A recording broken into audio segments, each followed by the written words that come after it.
नमस्कार, मैं करमवीर सिंह DSLR9.com से।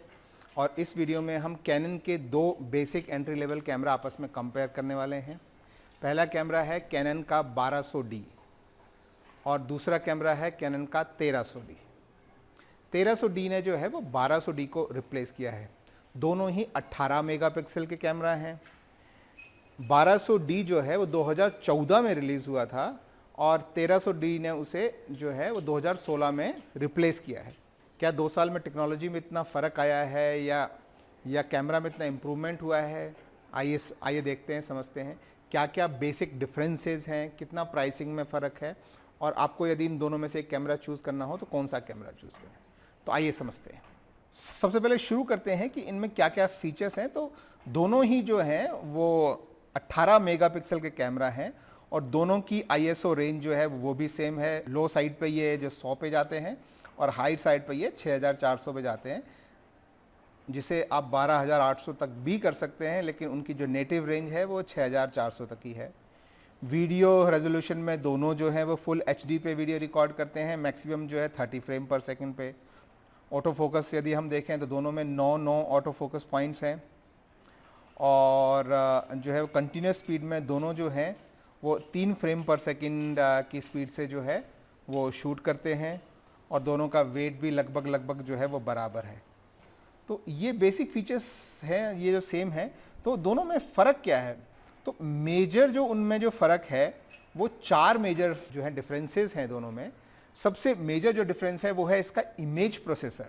डिजिक 4 जो है वो इमेज प्रोसेसर का नाम है जो 1200D में यूज़ करता था। इसके बाद जिसे इसने रिप्लेस किया है 1300D में वो है डिजिक 4 प्लस। तो ये प्रोसेसर जो है ये मतलब कैनन का क्लेम है कि 30% फास्टर प्रोसेसर है और नॉर्मल कंडीशन में ये मतलब 30% ज़्यादा स्पीड से फोकस कर सकता है, ज़्यादा स्पीड से पिक्चर्स ले सकता है। और जब आप हाई ISO में काम करते हैं, जब नॉइस रिडक्शन पे भी कैमरा को काम करना है, तब वो 60% तक ज़्यादा फास्ट करता है। अगर आप हाई ISO में फ़ोटो खींच रहे हैं और नॉइस रिडक्शन ऑन किया हुआ है आपने, तो कैमरा को फ़ोटो खींचने के बाद नॉइस रिड्यूस करनी पड़ती है, तो उसके लिए प्रोसेसिंग पावर लगती है। तो अगर हाई ISO पे आप काम कर रहे हैं तो आपका 1300D जो है वो 60% फास्टर काम कर सकता है। तो ये जो है ये इससे प्रोसेसिंग स्पीड से जो है ये हमको बेनिफिट मिलता है। दूसरा जो मेजर जो डिफरेंस है वो है LCD स्क्रीन। साइज के वाइज में दोनों सेम है, 3-3 इंच की LCD स्क्रीन है, लेकिन उसका जो रेजोल्यूशन है वो उन्होंने डबल कर दिया है लगभग।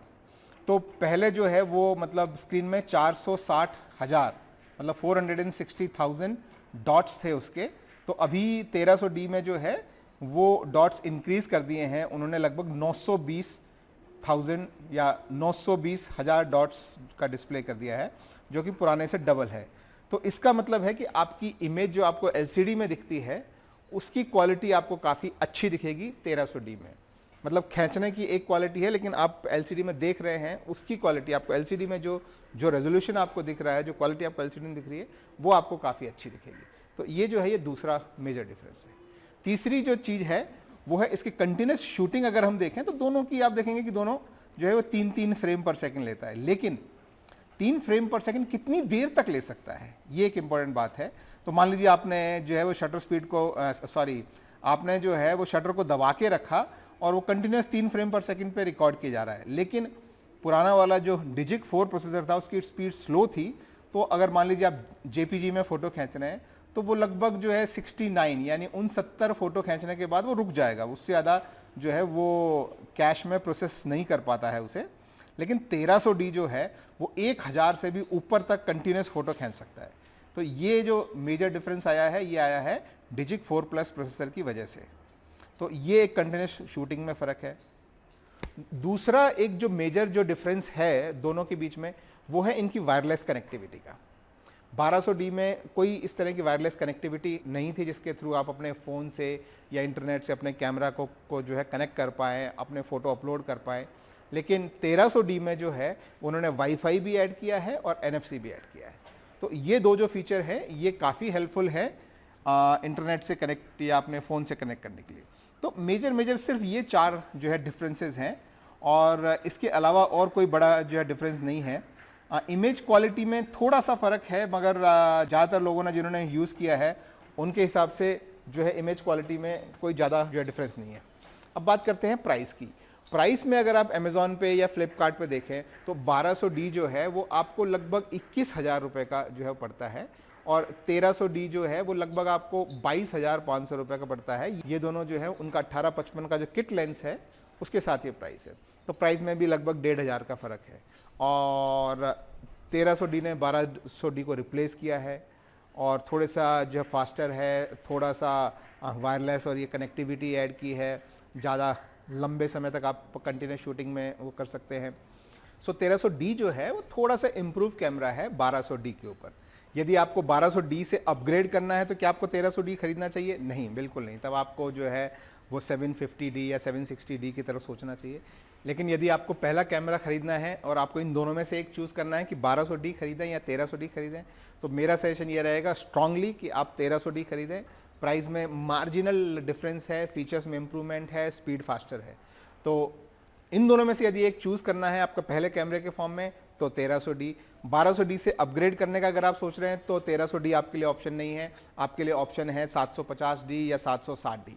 वो ज़्यादा बेटर ऑप्शन है आपके, अगर आपको अपग्रेड करना है। तो आई होप इस वीडियो से आपको जो है थोड़ी सी मदद मिली होगी इन दो कैमरा के आपस में कंपैरिजन में, स्पेसिफिकेशन कंपैरिजन में। और इसी तरह के और वीडियो देखने के लिए हमारे चैनल को सब्सक्राइब कीजिए और देखिए हमारी वेबसाइट DSLR9.com। और आपके कोई भी फीडबैक हो, आपके कोई भी कमेंट हो, आपके कोई भी क्वेश्चंस हो, प्लीज़ आप नीचे कमेंट्स में आप पूछ सकते हैं, या आपका कोई भी फीडबैक हो आप प्लीज़ जो है वो नीचे लिखिए। मुझे बहुत खुशी होगी आंसर करके। और thank you very much, have a good day.